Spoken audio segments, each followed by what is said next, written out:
I started doing some research on it, I learned that while in the beginning things were very unregulated and they were wild, and then we allude to that with Ali getting beaten up, you know, that's when all the really bad torture and stuff happened, right at the beginning. But now, you know, 10, 12, or however many years later, things entered into this weirder phase where it's just kind of more boring and institutional. And so I'd seen in some documentaries and things some very boring exchanges about kind of just what you saw in the movie, guards and detainees just talking about books or chicken fingers or arguing over these very simple things. And the absurdism of that, to me, was a kind of a way to explain how I felt the situation was down there, equally absurd, you know.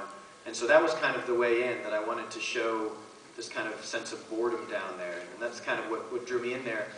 But similarly, kind of what I said at the beginning, you know, I was interested in telling a story about Gitmo that wasn't about politics. I thought it would be interesting. Can you make a story about Guantanamo Bay that doesn't have anything to do with politics, but instead is just a story of a young girl and a man who's been trapped in here, and the kind of very weird, unusual friendship that comes out of that.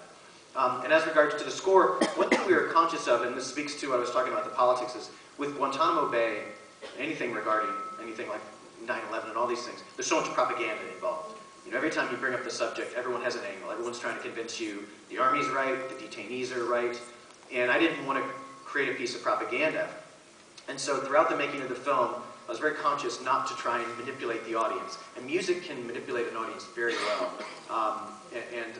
That's why the music that is in this film is very hands-off. You know, it's very distant and observational, because, you know, in everything in the film, from the camera work to the acting to the script, I didn't want the audience to feel like I was trying to push an agenda on them. And so that's why the music is very sparse, because again, if you make a cue that's like trying to make the audience sad, the audience will feel they're being manipulated, and so it's just another form of propaganda, I felt.